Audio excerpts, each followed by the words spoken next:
Boa noite, amigos do Facebook. Sou o Dr. Jake Souza Silva, advogado militante aqui na comarca de Santa Luzia, Maranhão. E hoje eu decidi fazer uma pequena transmissão ao vivo aqui pelo Facebook, falar um pouco sobre o benefício de prestação continuada ao portador de deficiência. Certo? Nós vamos falar um pouquinho sobre o que significa esse benefício, qual a base legal, quais os dispositivos da lei que tratam sobre esse benefício, e também vamos falar quais são os requisitos exigidos pela lei para que esse benefício seja concedido. Certo? Então, para começar a falar um pouco sobre o benefício de prestação continuada à pessoa com deficiência, abreviado de BPC-LOAS, nós temos que ter em mente, primeiro, como é organizado a Seguridade Social no Brasil, certo? Então, o artigo 194 da Constituição, ele diz que a Seguridade Social, ela compreende um conjunto integrado de ações de iniciativa dos poderes públicos e da sociedade, que são destinados a assegurar os direitos relativos à saúde, a previdência e a assistência social.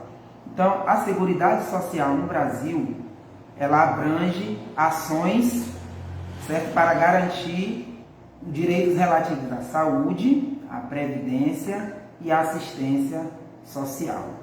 Então, no ordenamento jurídico brasileiro, nós temos diversas ações, né, isso para garantir a saúde, nós temos diversas ações para garantir a previdência, e nós temos também diversas ações para garantir o direito à assistência social, certo? E o BPC-LOAS, ele está inserido aqui na assistência social. Então, para começar a entender um pouco sobre o BPC-LOAS, nós precisamos entender qual é a diferença entre previdência e assistência social, certo? Então, o que eu posso falar para vocês é o seguinte: a Previdência Social, ela possui caráter contributivo, ou seja, o sujeito ele só vai ter direito a um benefício se ele contribuir para a Previdência Social. A assistência social é diferente. A assistência social, ela é garantida para aqueles que necessitam. Então, não há necessidade de contribuição, pelo menos não de uma contribuição direta. Isso porque todos nós, de certa forma, contribuímos tanto para a previdência quanto para a assistência através de impostos, por exemplo. Certo? Então, a assistência social ela é destinada para quem dela necessita. Para quem dela necessita. Certo, gente? Então, até aqui, tudo bem, né? Então, o benefício de prestação continuada ao portador de deficiência, ele é um benefício que ele não pertence à previdência, e sim à assistência social. Ou seja, ele é um benefício que vai ser concedido àqueles que dele necessitarem. Certo? Então, lá no artigo 203 da Constituição de 1988, nós temos aqui a base legal para esse benefício de prestação continuada, que faz parte da assistência social. Lá no artigo 203 da Constituição, nós temos a seguinte redação: a assistência social será prestada a quem dela necessitar, independentemente de contribuição à Seguridade Social. Então, o benefício de prestação continuada ao portador de deficiência, também conhecido como BPC-LOAS, que está inserido aqui na assistência social, certo?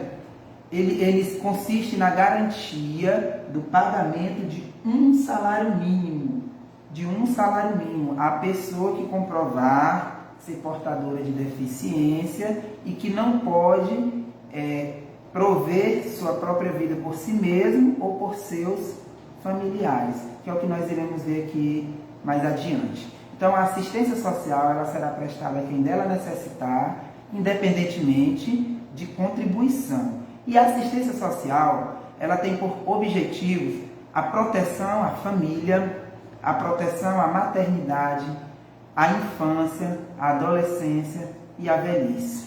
Então, a assistência social ela consiste em uma série de ações que visam o quê? Proteger a família, que visam proteger a maternidade, que visam proteger a infância, que visam proteger a adolescência e que visam proteger a velhice.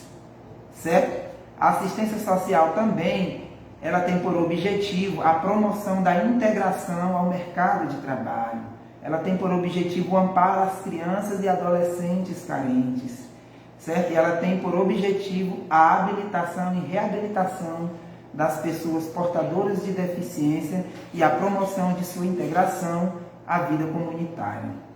E por fim, no inciso 5 do artigo 203 da Constituição, que é o tema que nós iremos tratar hoje, a assistência social ela tem por objetivo a garantia de um salário mínimo de benefício à pessoa portadora de deficiência e ao idoso que comprovem não possuir meios de prover a própria manutenção ou de tê-la provida por sua família, conforme a lei dispuser. Então, o benefício de prestação continuada, o BPC-LOAS, ele consiste nisso, na garantia do pagamento de um salário mínimo de benefício mensal a essa pessoa que comprove ser portadora de deficiência, e não só essa pessoa portadora de deficiência, também ao idoso que comprove não possuir meio de prover a própria manutenção, ou seja, que não possui meio de se sustentar sozinho, ou de ter o sustento garantido pela sua família. Então, esse é o benefício de prestação continuada, que está previsto no inciso 5 do artigo 203 da Constituição, que faz parte, então, da assistência social. A Lei 742 de 1993 é a lei que regulamenta o benefício de prestação continuada, isso, ao portador de deficiência, porque faz parte da Lei Orgânica da Assistência Social. E como nós já vimos, a Lei Orgânica da Assistência Social, ela tem vários objetivos, dentre eles, proteção social da família, da maternidade, amparo às crianças e adolescentes carentes e, lá no inciso 5, como já foi dito, a garantia de um salário mínimo à pessoa que comprovar ser portadora de deficiência ou ao idoso e que não possui condições de prover a própria manutenção por si mesmo ou pela sua família.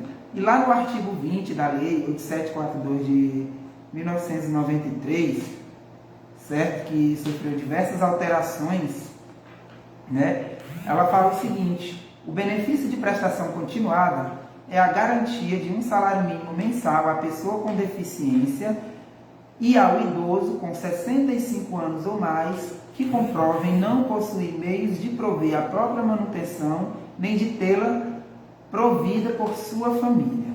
Então, a partir desse conceito, que está previsto tanto no inciso 5 do artigo 203 da Constituição, quanto no artigo 20, nós temos aqui que, para que seja concedido essa garantia de um salário mínimo a essa pessoa ela vai ter que preencher alguns requisitos exigidos pela Lei 8742 de 93.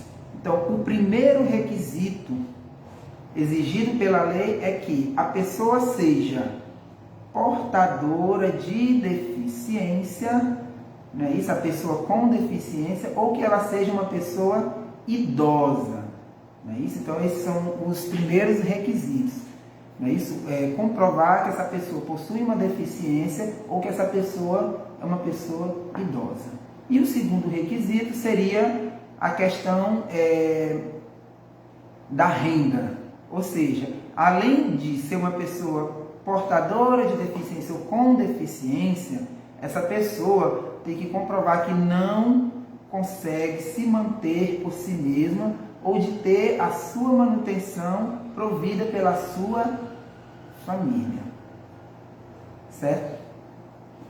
Então, é isso que o artigo 20 da lei da Lei 8742 de 93 existe, certo? Então nós vamos entender o que significa aos olhos da lei ser portador de deficiência, o que significa aos olhos da lei ser idoso, certo? E o que significa aos olhos da lei não comprovar, possuir meios de prover a própria manutenção, nem de tê-la provida pela sua família.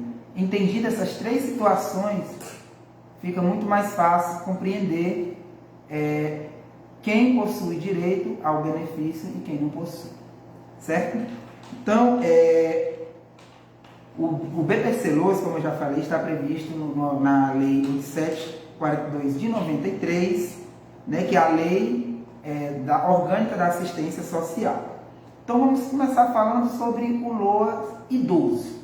Então, o LOAS idoso é a garantia, né, isso é a garantia de um salário mínimo a este idoso, que não possui meios de prover a própria manutenção ou de ter essa manutenção provida pela sua família, certo? Então, o LOA idoso, ele tem os seguintes requisitos, né? Idade a partir de 65 anos. Então, para a Lei Orgânica da Assistência Social, para fins de concessão do BPC, Benefício de Prestação Continuada, ao idoso, é considerado idoso a pessoa que possui a partir de 65 anos. Então, em tese, somente o idoso, a partir de 65 anos, poderia pleitear este benefício. Abaixo de 64 anos, ele não é considerado pela Lei Orgânica da Assistência Social como idoso, portanto, ele não faria jus ao benefício de prestação continuada, certo? Além de comprovar que ele é idoso, ele também tem que comprovar o requisito que alguns gostam de chamar de miserabilidade. Eu, particularmente, não concordo muito com esse termo miserabilidade, né? Porque dá uma ideia de que a pessoa anda em uma situação praticamente, como que eu posso falar, passando fome, mendigando, enfim. É um termo que eu não acho muito apropriado. Então eu prefiro falar de requisito baixa renda, né? Tem que ser comprovado que essa pessoa é uma pessoa de baixa renda. Comprovou a idade de 65 anos mais baixa renda, esta pessoa ela possui direito a pleitear o benefício de prestação continuada ao idoso. Então, o LOAS idoso ele tem esses requisitos: idade a partir de 65 anos e renda familiar baixa. Então, para a Lei 8742 de 93, lá no parágrafo 3º, certo? Inciso 1, ela informa o que ela considera uma pessoa baixa renda, uma pessoa que possui uma renda baixa e que, por isso, além do requisito etário, comprovando essa renda baixa, ela faria jus ao benefício de prestação continuada. Então, o parágrafo 3º ele diz o seguinte: considera-se incapaz de prover a manutenção da pessoa com deficiência ou idosa a família cuja renda mensal per capita seja inferior a 1/4 do salário mínimo. Então, para a lei, é considerado baixa renda, ou seja, a pessoa não consegue manter, ter sua manutenção provida pela família, a família cuja renda per capita seja inferior a 1/4 do salário mínimo. Então, vamos tomar como, por exemplo, nessa situação atual, em 2021. Atualmente, o salário mínimo em 2021 ele está a R$ 1.100. Então, o que seria a renda per capita? É a renda mensal daquele grupo familiar, que é dividida pelo total de membros da família, e essa renda ela tem que ser abaixo de 1/4 de salário mínimo por pessoa. Então, vamos imaginar o seguinte: O salário hoje ele custa R$ 1.100, dividido por 4, então dá R$ 275. Então a renda dessa família tem que ser de R$ 275 por pessoa para ela ser considerada baixa renda para fins de concessão tanto do BPC-LOAS deficiente quanto do BPC-LOAS idoso, certo? Então, como seria feito esse cálculo na prática? Primeiro, deveria ser feita uma avaliação de quantas pessoas compõem o núcleo familiar. Então, temos que ver a renda de cada pessoa desse núcleo familiar, todas essas rendas para adquirir um valor só e dividir esse valor pela quantidade de pessoas que compõem esse núcleo familiar. Se o valor em 2021 for abaixo de R$ 275, então a renda per capita dessa família é inferior a 1/4 de salário mínimo. Portanto, ela preenche o segundo requisito para a concessão do benefício. Certo? Então, o requisito da miserabilidade ele está previsto, como já foi dito, no parágrafo 3º do artigo 20 da Lei 8742 de 93, o qual dispõe que se considera incapaz de prover a manutenção da pessoa com deficiência ou idosa a família cuja renda per capita seja inferior a 1/4 do salário mínimo. Desta forma, estabelece a referida lei um critério objetivo do ponto de vista econômico-financeiro para fins de concessão do LOAS, qual seja a necessidade de que a renda familiar per capita, isto é, a renda obtida por cada um dos componentes da família, seja abaixo de 1/4 de salário mínimo. Abaixo de 1/4 de salário mínimo. Então, neste requisito, além dessa renda ser abaixo de 1/4 de salário mínimo, é necessário que se tenha noção de quais pessoas compõem o núcleo familiar para fins de cálculo dessa renda. Isso significa que nem todas as pessoas que residem em uma determinada residência poderão ser contabilizadas para fins desse cálculo. Imaginem, por exemplo, em uma casa onde mora o esposo, a esposa, eles possuem um filho menor, não é isso? De 21 anos, eles possuem um filho maior de 21 anos, deficiente, e eles possuem um outro filho, certo? Maior e casado. Então, vamos imaginar essa situação.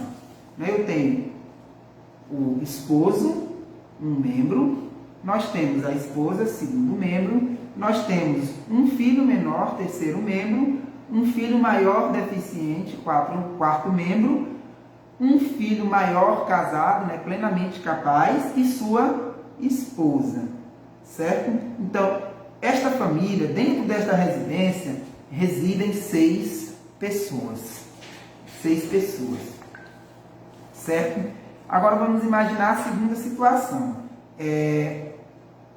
Nesta residência, o marido, ele trabalha, ele possui a renda de um salário mínimo em 2021, ou seja, a renda dele é de R$ 1.100, certo? A mãe, ela trabalha, certo? Ela trabalha, ela tem também uma renda de um salário mínimo, R$ 1.100. Então, são os únicos que trabalham nesta residência, certo? Se nós partirmos dessa situação, fôssemos ver qual seria a renda desta família, esta renda seria de R$ 2.200. Aí vamos ver a segunda pergunta. Eu deveria dividir esta renda por todos os componentes do núcleo familiar. Dividindo 2.200 por todos os componentes do núcleo familiar, caso essa renda seja abaixo de 1/4 de salário mínimo, o requisito da miserabilidade, que é o termo que eu não gosto, eu prefiro chamar baixa renda, estaria preenchido. Então, Quem, então, nesta casa onde residem 6 pessoas, fariam parte do núcleo familiar? Então, fariam parte do núcleo familiar o esposo, a esposa, o filho menor e o filho maior deficiente. O filho maior plenamente capaz e que é casado e a esposa dele, neste caso aqui, eles não integrariam o núcleo familiar. Por quê? Porque eles, a partir do momento em que ele se casou, apesar deles residirem na mesma casa, na mesma residência, para a lei é considerado um núcleo familiar diferente. É como se fossem dois núcleos familiares residindo numa mesma casa, numa mesma residência.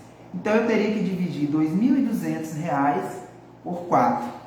Não é isso? R$ 2.200 por 4 e a renda ficaria de R$ 550, ou seja, acima de 1/4 de salário mínimo. Então, este filho maior que é deficiente, se ele fosse pleitear um benefício junto ao INSS, ele teria o benefício negado. Por quê? Porque apesar dele ter comprovado ser portador de deficiência, certo? Ele não preencheu esse requisito da miserabilidade. Por quê? Porque a renda familiar, a renda per capita familiar, está acima de 1/4 do salário mínimo. Notem que se eu levasse em consideração os outros 2 membros dessa família, o filho maior casado e a esposa dele, a renda talvez ficasse um pouco mais abaixo. Mas eles não são levados em consideração por conta que constituem um núcleo familiar diferente deste núcleo familiar que foi explicado anteriormente. Então, este é o requisito da miserabilidade ou baixa renda, certo? Agora vamos imaginar uma segunda situação. Nesta residência, nós temos o seguinte. Nós temos este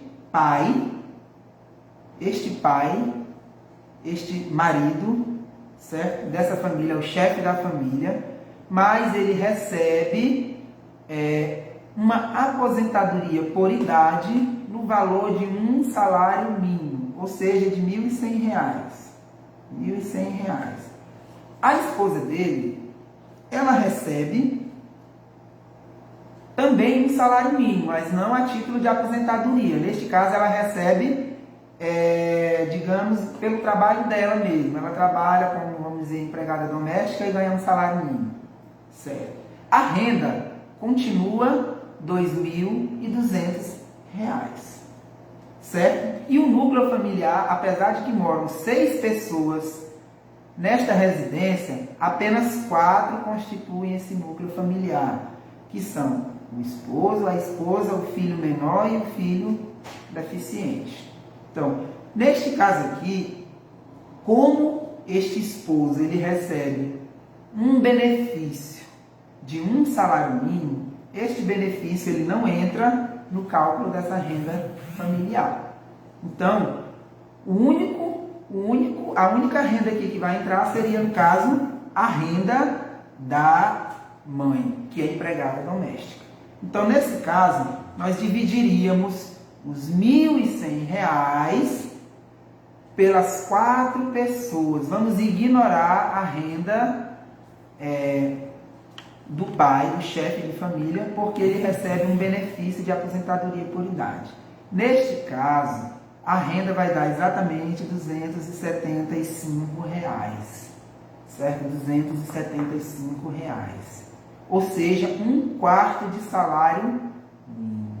E aí vem a pergunta: será se esta família, agora, este filho que é maior de idade, mas que é deficiente, ele faz jus à concessão do benefício de prestação continuada? Porque a lei diz que a renda tem que ser inferior a 1/4 de salário mínimo, ou seja, menor que 1/4 de salário mínimo. E nesta situação aqui, nós vimos que a renda ela foi exatamente 1/4 de salário mínimo. Exatamente 1/4 de salário mínimo. E aí, esse filho deficiente maior de idade, ele possui direito à concessão do benefício? Nesse caso, sim. Certo? Nesse caso, sim, porque apesar da renda ela não ter sido abaixo de 1/4 de salário mínimo, mas ela ficou exatamente no valor. E alguns juízes, eles vêm entendendo, e o próprio INSS também, né, que há uma flexibilização dessa renda familiar, ou seja, há situações em que mesmo a renda familiar seja superior a 1/4 de salário mínimo, esta pessoa que está pleiteando o benefício, ela faria jus, caso fosse comprovado a deficiência e o requisito da miserabilidade, não é isso? Porque há uma flexibilização. Então, quais situações são essas que são flexibilizadas? Ou seja, a renda da família, ela fica acima de 1/4 de salário mínimo, ou ela fica exatamente no valor de 1/4 de salário mínimo, mas mesmo assim o benefício ele é concedido. Em quais situações são essas? Então, a primeira situação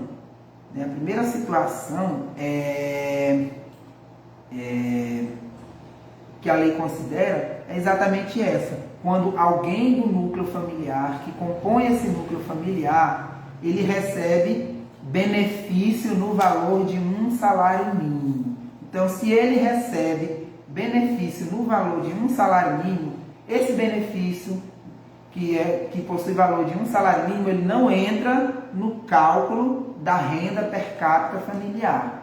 Então, no caso lá, o pai, o chefe da família, ele recebia aposentadoria, que é um benefício, e essa aposentadoria dele era no valor de 1 salário mínimo. Neste caso, essa aposentadoria ela não foi considerada para cálculo da renda per capita familiar. Imagine, por exemplo, nesse mesmo núcleo familiar, há esse filho menor que recebe um BPC-Loas, e por ser deficiente, e há o pai que é aposentado por idade, que recebe também um salário mínimo. E aí esse filho maior está pleiteando também este benefício de prestação continuada. Ou seja, nesse caso, nós temos uma renda de R$ 1.100 pela aposentadoria e mais R$ 1.100 pelo BPC daquele filho menor. Ou seja, uma renda de R$ 2.200. Essa renda ela vai ser levada em consideração para a concessão desse benefício? Nenhuma das duas. Então, para o INSS e para a Justiça, é como se essa família não possuísse renda. Como se eles não possuíssem renda. Então, esse filho maior que faz parte desse núcleo familiar, se ele for pleitear judicialmente esse benefício, se ele for pleitear junto ao INSS esse benefício, ele vai ter o benefício concedido, porque a renda, apesar de ser uma renda alta, não é isso? Esses benefícios eles são no valor de um salário mínimo e eles não são considerados no cálculo, certo? Então, eles não são considerados no cálculo. Imaginem uma outra situação. Nós temos aí numa família o seguinte, um casal de idosos, só um casal de idosos, não é isso? Existe lá uma senhora que ela está aposentada por idade aos 60 anos, como contribuinte da Previdência Social, certo? Ela recebe o benefício no valor de um salário mínimo. E o esposo dela nunca contribuiu para a Previdência Social. Então, se ele nunca contribuiu para a Previdência Social, ele não pode pleitear no INSS concessão de aposentadoria, porque a aposentadoria é benefício que faz parte da Previdência Social. E a Previdência Social ela possui caráter contributivo, ou seja, só recebe benefício previdenciário quem contribui para a Previdência. Mas nós estudamos no começo dessa live que a assistência social ela é prestada a quem deles necessitam e independe de contribuição. Então, este idoso que é casado com esta senhora, que é aposentada por idade, e recebe o benefício previdenciário de um salário mínimo. Ele possui 65 anos de idade e pretende requerer, junto ao INSS, o LOAS idoso. Por que o LOAS idoso? Porque ele não possui direito à aposentadoria por idade, porque ele nunca contribuiu para a Previdência Social. Então, neste caso, a renda dela vai entrar para o cálculo familiar. Então, vamos imaginar a situação. Um salário mínimo dividido para duas pessoas são R$550. Ou seja, a renda dela e dele juntos fica R$550, ou seja, superior a um quarto de salário mínimo. E nós vimos que o requisito é que a renda seja inferior a um quarto de salário mínimo. E então, como fica essa situação? Esse idoso que nunca contribuiu para a Previdência Social preenche o primeiro requisito para a concessão do BPC idoso, do LOAS idoso, que é a idade de 65 anos. Mas ele não, em tese, não preencheria o segundo requisito, que seria que a renda do núcleo familiar seja inferior a um quarto de salário mínimo. Só que nós acabamos de ver que existem exceções. E uma das exceções é que, quando houver alguém que integre esse núcleo familiar que possui algum benefício previdenciário ou assistencial de um salário mínimo, esse benefício ele não entra no cálculo da renda. Então, nesse caso aqui, o idoso ele teria direito ao benefício porque a renda dele, a renda de um salário mínimo da esposa dele, ela não seria levada em consideração. Certo? Não seria levada em consideração por ser de um salário mínimo. Certo? A segunda exceção seria que o núcleo familiar comprovasse gastos que fossem que excedessem, né, esse um quarto de salário mínimo. Então, imaginem lá a mesma situação. Um núcleo familiar possui a renda de um salário mínimo. A mãe é empregada, ela recebe um salário mínimo como empregada doméstica. E ela possui um filho menor deficiente. Esse filho menor deficiente vai pleitear junto ao INSS o benefício de prestação continuada. Se nós fôssemos levar em consideração este núcleo familiar, a renda fica superior a um quarto de salário mínimo. Isso porque, dividindo R$1.100, que é a renda da mãe, pela quantidade de pessoas que integram esse núcleo familiar, que no caso são o filho e a mãe, ou seja, duas pessoas, a renda é superior a um quarto de salário mínimo. E a primeira regra não se aplica, né, que é o benefício no valor de um salário mínimo. Então, como ficaria essa renda dessa mãe? Ela teria que comprovar gastos que comprometessem essa renda, e então essa renda ficaria, mesmo superior a um quarto de salário mínimo, ela seria considerada para fins do BPC LOAS. Então vamos imaginar o seguinte: esse filho menor, ele toma medicamento de uso contínuo. Vamos imaginar lá, R$100 de medicamento de uso contínuo, certo? Então, vamos lá, essa mãe, ela vive de aluguel, ela paga o que? Vamos dizer, R$300 de aluguel. Essa mãe necessita comprar fraldas descartáveis por filho. Vamos dizer que ela gasta lá seus R$90 de fralda descartável para esse filho. Então, apesar da renda per capita for de R$550 por pessoa, se você somar aí 100, né, de medicamento, 300 de aluguel e 90 de fraldas, nós temos aí um gasto extra de R$490. Ou seja, aquela renda que estava R$550, ou seja, superior a um quarto de salário mínimo, ela agora possui um gasto extra que excede essa renda per capita inferior a um quarto de salário mínimo. Então, nesse caso, se ela comprovar esses gastos extras, Mesmo a renda sendo superior, ela faz jus à concessão do benefício, se preencher o requisito de deficiência e agora preenchendo o requisito da renda familiar. Outras rendas que não entram nesse cálculo, né? Famílias que recebem o Bolsa Família. Então, se a família tem como renda o Bolsa Família, esse Bolsa Família ele não entra nesse cálculo. Então, vamos imaginar lá, a mãe tem a renda lá ela tem uma renda e o filho tem um Bolsa Família. Vamos dizer, o Bolsa Família está lá. Então, nesse caso também, o Bolsa Família ele não entra nesse cálculo, né, esse da renda per capita familiar. Então, nesse caso aqui também não entra, certo? Então, ele não é levado em consideração.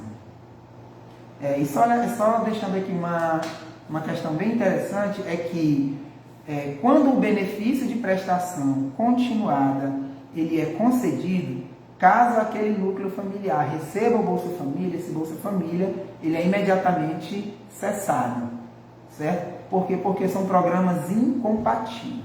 São programas incompatíveis, então não tem como a pessoa receber o Bolsa Família e o benefício de prestação continuada, né? E aí, o INSS, ele opta por conceder o mais vantajoso. Qual é o mais vantajoso? Aquele que possui a remuneração maior, ou seja, o benefício de prestação continuada, porque é no valor de um salário mínimo, certo? Então, seria nessa linha de raciocínio, certo? Então, o que mais nós podemos falar aqui sobre o benefício de prestação continuada, certo? Então, como nós já falamos, né, ele é concedido então aí para quem preenche esses requisitos, certo?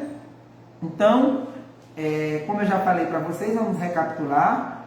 O benefício de prestação continuada é a garantia de um salário mínimo mensal à pessoa com deficiência e ao idoso com 65 anos ou mais, que além de ter que comprovar ou ser portador dessa deficiência ou ser idoso acima de 65 anos, que não comprovem possuir meios de prover a própria manutenção, nem de tê-la provida por sua família. Para efeitos do dispositivo no CAPT, a família é composta por quem? Então, quem compõe esse núcleo familiar? Quem pode ser considerado componente desse núcleo familiar? O cônjuge, né? O cônjuge, ou seja, o marido ou a mulher, aqueles que são casados, o companheiro, ou seja, aquele que não é casado, mas que convive em união estável, os pais e, na ausência de um deles, a madrasta, o padrasto, os irmãos solteiros, os filhos e enteados solteiros e os menores tutelados, desde que vivam sobre o mesmo teto, certo? Por isso que eu usei aquele exemplo. Tinha um filho, mas ele era casado. Então, se ele é casado, ele não entra no núcleo familiar, porque aí é considerado um núcleo familiar diferente do primeiro núcleo familiar. Se o filho ele é casado, então ele já não entra mais nesse núcleo familiar. Para efeito de concessão deste benefício, a pessoa portadora de deficiência é aquela incapacitada para a vida independente e para o trabalho. Nós vamos entrar nesse requisito daqui a pouco, vamos falar o que significa essa incapacidade. Será se ela é uma incapacidade permanente? Será se ela é uma incapacidade temporária? Não é isso? Será se é qualquer deficiência que me impede de exercer livremente as minhas atividades? Basta eu possuir uma determinada doença que eu já possuo direito ao benefício de prestação continuada? Então, nós vamos trabalhar esse requisito daqui a pouco. Considera-se incapaz de prover a manutenção da pessoa com deficiência ou idosa a família cuja renda per capita mensal seja inferior a 1/4 de salário. Então, vamos entender aqui, certo? Novamente, esta renda per capita. O requisito da miserabilidade, como a gente falou, ele está previsto no parágrafo 3º do artigo 20 da Lei 8742 de 93, que dispõe o seguinte: considera-se incapaz de prover a manutenção da pessoa com deficiência ou idosa a família cuja renda per capita seja inferior a 1/4 de salário mínimo. Certo? Como eu já falei para vocês, a jurisprudência, ou seja, há juízes, há julgamentos, há tribunais, né, que vem entendendo, concedendo o benefício mesmo quando a renda per capita mensal for superior a 1/4 de salário mínimo. Né? Inclusive, eu pesquisei aqui um julgado na internet para que fique mais claro. Né? Ele diz o seguinte: previdenciário, processual civil, reexame necessário, benefício assistencial, Lei 8742 de 93, requisitos legais, pessoa portadora de deficiência ou idosa, comprovação da impossibilidade de prover sua própria manutenção ou tê-la provida por sua família, princípio da dignidade da pessoa humana, renda per capita inferior a 1/4 de salário mínimo, condição de miserabilidade, critério mais vantajoso. Então, esse aqui era o caso de uma pessoa que ela possuía doença de Chagas, né, que é também conhecida como coração grande, muitas pessoas chamam de coração grande, doença de Chagas. Então, ela conseguiu o primeiro requisito, se submeteu à perícia e o médico perito constatou que essa pessoa ela estava, né, incapacitada, né, ela estava lá incapacitada, não é isso? Ela estava incapacitada para a vida independente. Ela não conseguia ter uma vida independente. E também estava incapacitada para o trabalho. Então, ela preencheu o primeiro requisito. E aí foi feita a avaliação social. A avaliação social, e aí constatou-se que a renda dela era superior a 1/4 de salário mínimo. A renda per capita da família era superior a 1/4 de salário mínimo. O que aconteceu? O INSS negou o benefício por conta da renda. E essa pessoa recorreu judicialmente, e aí o que aconteceu? Né, o juiz analisou o caso e proferiu essa seguinte uma decisão, né, que nesse caso aqui foi um recurso, então foi para um tribunal, que diz o seguinte: os beneficiários devem possuir renda mensal familiar inferior a metade do salário mínimo, estabelecendo o critério mais vantajoso para análise objetiva da miserabilidade. Deve ser estabelecido tratamento jurídico no que concerne à verificação da miserabilidade, a fim de se evitar distorções que conduzam a situações desprovidas de razoabilidade. O que o juiz disse aqui? O que a turma... o TRF, né, o Tribunal Regional Federal, estabeleceu aqui. Eles constataram que, apesar da renda per capita mensal for superior a 1/4 de salário mínimo, não conceder o benefício a esta pessoa que possuía doença de Chagas seria muito desarrazoável, seria desproporcional. Né? E aí ele vai fundamentar a decisão dele, entendendo por que ele não considera, por que ele considera desproporcional. Então ele diz o seguinte: deve ser estabelecido igual tratamento jurídico no que concerne à verificação da miserabilidade, a fim de evitar distorções que conduzam a situações desprovidas de razoabilidade. Assim, deve ser considerado incapaz de prover a manutenção da pessoa portadora com deficiência ou idosa a família cuja renda mensal per capita seja inferior à metade de um salário mínimo. Nesse caso aqui, ele levou em consideração metade de um salário mínimo e não 1/4 de salário mínimo. E aí a pergunta é: será se essa decisão ela é válida? Né? Então ele diz o seguinte: o fato da renda familiar per capita ser superior a 1/4 de salário mínimo não impede que outros fatores sejam considerados para avaliação das condições de sobrevivência da parte autora e de sua família, fazendo com que a prova da miserabilidade necessária à concessão do benefício assistencial seja mais elástica. Ou seja, ele flexibilizou, ele considerou o requisito metade de um salário mínimo, mas ele disse que a família tem que comprovar essa renda inferior à metade do salário mínimo por outros meios. Quais seriam esses meios? Como eu citei anteriormente, gastos, aluguel, fralda, medicamento, transporte para fazer tratamento em outra cidade. Todos esses gastos eles devem ser documentados, registrados, encaminhados ao INSS para que o INSS analise e o assistente social vai verificar se realmente esses gastos são necessários, entendeu? E aí vai levar em consideração o cálculo da renda per capita mensal familiar. Então, neste sentido, também é um entendimento pacífico do STJ.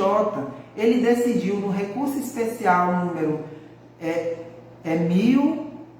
no número 111.2557 de Minas Gerais, cujo relator era o ministro Napoleão Nunes Maia Filho, da terceira sessão. Esse recurso ele foi julgado em 2009, submetido ao recurso dos ritos repetitivos, tema 85, no sentido de que o critério da aferição da renda mensal previsto no parágrafo 3º do artigo 20 da Lei 8742 de 93, ele deverá ser observado como um mínimo, não excluindo a possibilidade de o julgador, ao analisar o caso concreto, lançar mão de outros elementos probatórios que afirmem a condição de miserabilidade.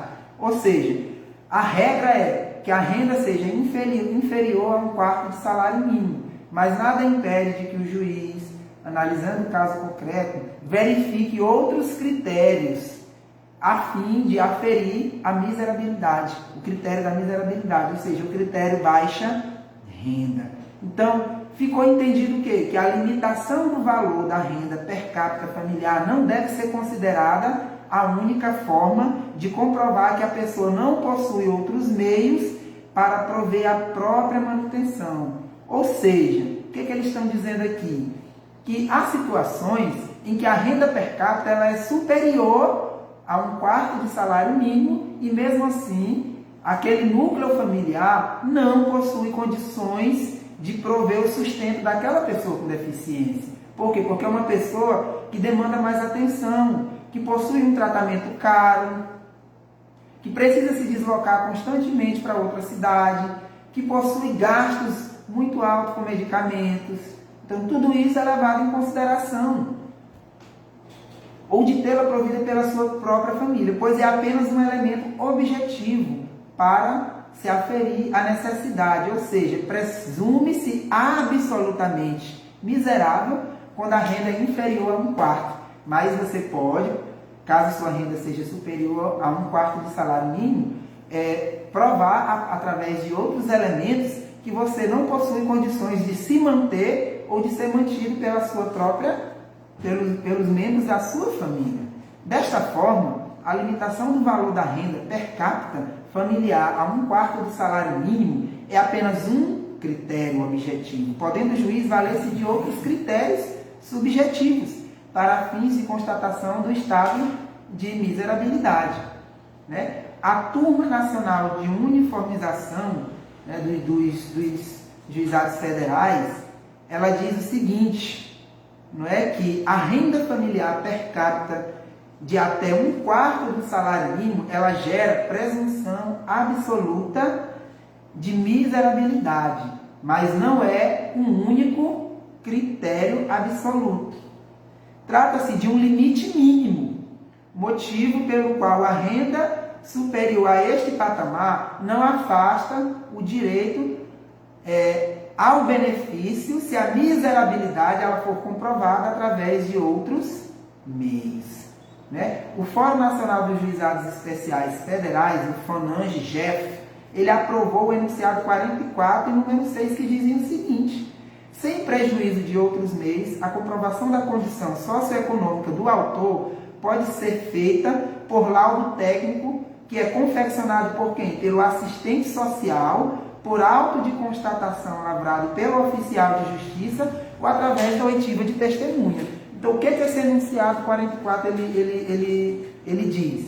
Ele diz o seguinte, que apesar de a renda per capita familiar for superior a 1/4 do salário mínimo, se o assistente social, ao visitar aquela família, constatar que aquela família vive em uma situação de miserabilidade por conta de gastos muito altos com o tratamento daquela pessoa, ele pode confeccionar um laudo socioeconômico, informando isso ao juiz. Olha, a renda é superior a 1/4 do salário mínimo, mas aquela família ela vive em estado de miserabilidade e essa família ela necessita do benefício. Então, quem pode confeccionar esse laudo? Confeccionar o assistente social. O assistente social do INSS ou o assistente social nomeado pelo juiz, caso o INSS negue o benefício e essa pessoa pleiteie ele judicialmente.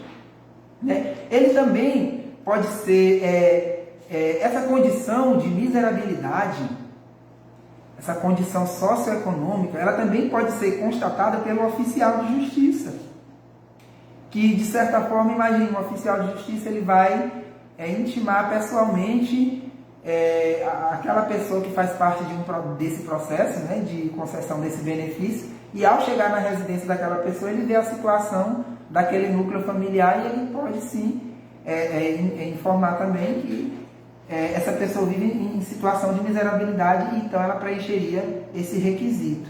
Ou ainda através da oitiva de testemunhas, né? Nesse caso judicialmente, essa pessoa que está pleiteando esse benefício, ela pode arrolar testemunhas que vão depor em juízo sobre juramento e que elas podem também confirmar que essa pessoa vive em situação de miserabilidade. Então, quando a família ela possui renda per capita inferior a 1/4 de salário mínimo, é possível, quando ela não consegue comprovar, né, isso ela pode comprovar então através desses outros meios que já foram aqui informados. Certo? Então, esse é o requisito da miserabilidade. Né? Agora vamos falar um pouco do requisito da deficiência. Então, nós já falamos do requisito etário, que é a idade de 65 anos, e falamos do requisito da miserabilidade, ou seja, a renda inferior a 1/4 de salário mínimo. Isso para o LOAS idoso.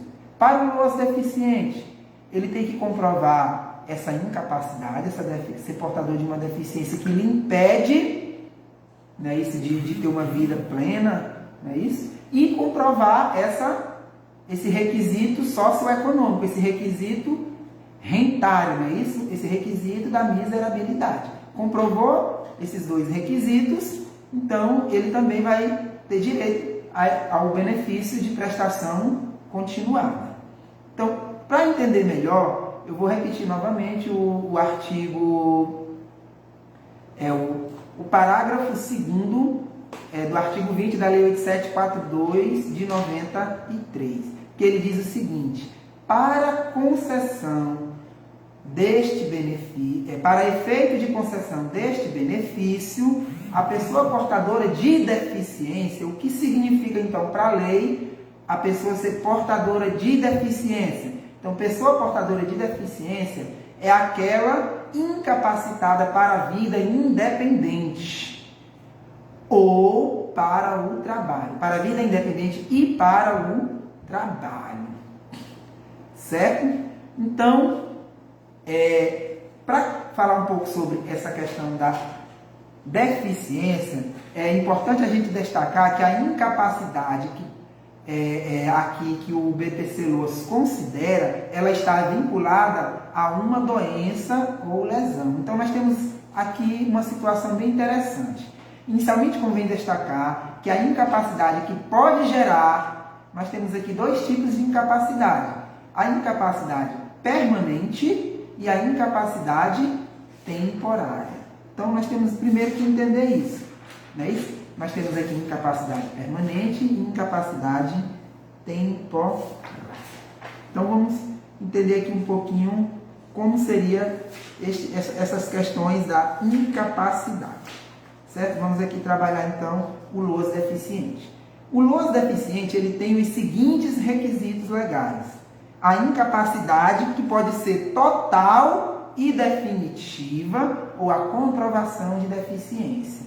Então, Então, para que eu cumpra esse primeiro requisito que é o quê? Ser portador de deficiente, eu tenho que ter uma incapacidade total e definitiva, e caso eu não possua essa capacidade total e definitiva, que seja uma capacidade, ou que eu comprove uma deficiência, certo? Então, e a renda per capita inferior a 1/4 do salário mínimo, que nós já vimos que pode ser flexibilizadas, certo? Então, vamos lá. Então, vamos entender aqui. Convém destacar que a incapacidade que pode gerar essa incapacidade permanente, nós vimos aí que o primeiro requisito é o quê? A incapacidade permanente, total, que é essa incapacidade total e definitiva. Então, ela está vinculada a uma doença ou uma lesão. Ela está vinculada, então, a uma doença ou uma lesão, isto é, a uma determinada CID. O que é a CID? Classificação Internacional da Doença. Então, quem consulta com o médico, quem já pegou atestado, sabe que sempre quando o médico ele diagnostica alguma doença numa pessoa, ele coloca a CID, né, que é a Classificação Internacional da Doença. Então, mesmo que eu não entenda nada que está escrito ali no atestado médico, se eu pegar aquela CID e jogar no Google, ela vai dizer a doença. Lá vai estar assim. Cada doença ela possui um código. Né? Então, CID1 é uma doença, CID2 é outra, CID-B1 é uma doença, CID-B2 é outra. Cada doença ela possui um código. É uma classificação internacional. Certo? E problemas relacionados de saúde. E essa incapacidade ela é apurada onde? Na perícia médica. Por sua vez, a deficiência ela está baseada na funcionalidade, isto é, a uma CIF, ou seja, a Classificação Internacional de Funcionabilidade, Incapacidade e Saúde. Aqui neste caso é diferente. Né? Isso, na incapacidade total e permanente, eu me refiro a uma doença. Eu possuo uma doença que me incapacita totalmente para a vida, ou seja, de ter uma vida independente ou para o meu trabalho. Aqui, na questão da deficiência, né, nós temos aqui, então, ela se relaciona à funcionalidade, ou seja, a uma classificação internacional de funcionalidade. Ou seja, aqui eu não possuo uma doença necessariamente, mas eu possuo, aqui neste caso, como eu posso explicar melhor para vocês? Eu possuo aqui, no caso, uma doença que ela não me impede totalmente, mas ela me impede de exercer determinada atividade que é essencial para mim. Né? Então, é mais ou menos isso que significa. Então, como eu já falei aqui para vocês, não é isso? Essa CIF, Classificação Internacional de Funcionalidade, ela foi estabelecida pela Resolução da Organização Mundial de Saúde, 54.21, e aprovada pela 54ª Assembleia Mundial de Saúde, em 2001. Não é isso? Então, essa portaria MDS/INSS de 2015, ela estabelece os critérios, né, para que seja aferida essa funcionalidade. Né? Então, aqui, essa funcionalidade ela tem a ver com uma incapacidade temporária. Ela tem a ver com uma incapacidade, digamos assim, temporária, ou então para aquela função. Imaginem o seguinte, eu sou advogado, trabalho com digitação. Vamos usar um exemplo mais simples, então. Eu sou digitador. Eu trabalho com digitação. Imagine aquele funcionário que fica lá na delegacia, o escrivão da polícia, pronto. Um exemplo bem interessante.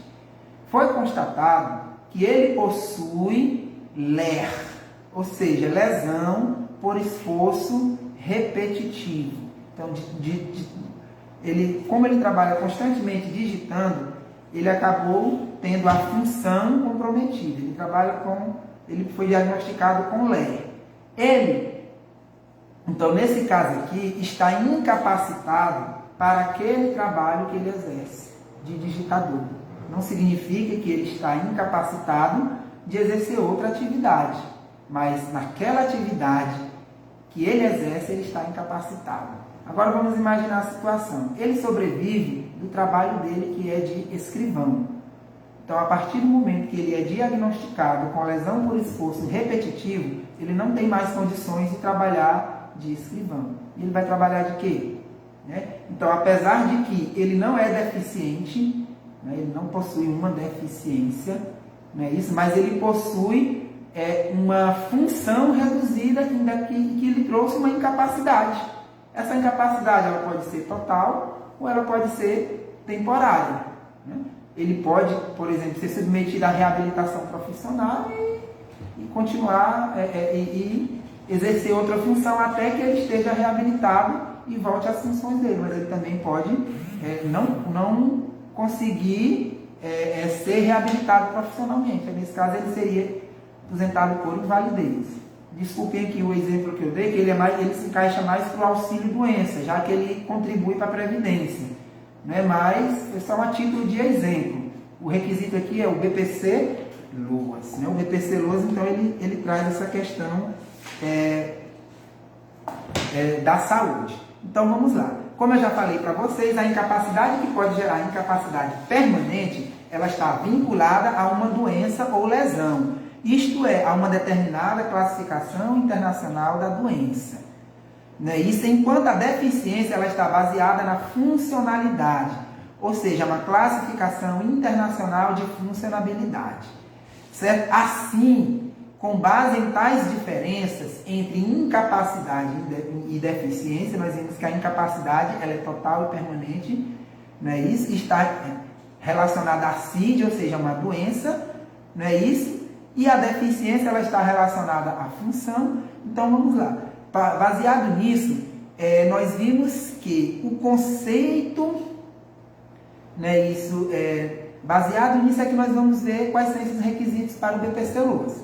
Então, ressalte-se que o conceito de pessoa com deficiência, que traz lá no Estatuto da Pessoa com Deficiência, que é a Lei 13.146 de 2005, ela diz o seguinte, Ela diz o seguinte: para fins de concessão de benefício de prestação continuada à pessoa com deficiência, previsto no parágrafo 2º do artigo 20 da Lei 7.42 de 93, ela diz que deficiência, que é um impedimento de longo prazo. Então, a deficiência ela tem que ser o quê? Um impedimento de longo prazo.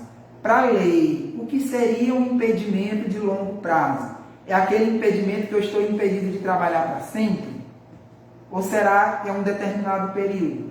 Então, não é isso? Então, para a lei, não é isso? Deficiência, para fins do Estatuto de Pessoa com Deficiência, é impedimento de longo prazo, que pode ser de natureza física, esse impedimento de longo prazo. Esse impedimento de longo prazo, ele pode ser de natureza mental, pode ser de natureza intelectual, ou pode ser de natureza sensorial. Não necessariamente gera incapacidade laboral. Ou seja, esse impedimento, ele não necessariamente me impede de trabalhar, mas em interação com uma ou outras barreiras, pode obstruir a participação plena e efetiva da pessoa com deficiência na sociedade em igualdade de condições com as demais pessoas. Então, lembrem o que foi dito lá no parágrafo 2º do artigo 20. Para efeito de concessão deste benefício, a pessoa portadora de deficiência é aquela incapacitada para a vida independente e para o trabalho. Ou seja, mesmo que ela consiga trabalhar, mas ela não consegue ter uma vida social independente. Então, neste caso, de acordo com o Estatuto da Pessoa com Deficiência, essa pessoa é considerada deficiente. Por quê? Porque associado essa incapacidade de natureza física, de natureza mental, intelectual ou sensorial, que não necessariamente impede ela de trabalhar, mas que junto com outros fatores impede essa pessoa de ter uma vida plena, de ter uma vida normal, em igualdade de condições com as outras pessoas, ela é considerada assim incapacitada e ela faria direito ao benefício. Assim, no momento da realização da perícia, caso seja constatado que essa pessoa possui incapacidade permanente, que é aquela total e insuscetível de reabilitação, ou que foi constatada que ela é deficiente, ou seja, com impedimento de longo prazo, está o primeiro requisito, então, preenchido. Então, impedimento de longo prazo, para fins de deficiência, é aquela pessoa que está impedida de exercer plenamente a sua capacidade para o trabalho por pelo menos 2 anos. Por pelo menos 2 anos. Então, quando essa pessoa ela vai requerer esse benefício de prestação continuada ao portador de deficiência, ela tem que comprovar, então, o primeiro requisito, que é através de uma perícia médica. O perito médico do INSS vai avaliar essa pessoa e ele vai verificar, né, através de laudos, atestados médicos, receitas médicas, se essa pessoa ela possui incapacidade permanente, ou seja, uma incapacidade total e que essa pessoa está insuscetível de ser reabilitada, ou se ele verifica, não, essa pessoa ela pode até trabalhar, mas por enquanto ela está impedida. Por quê? Porque essa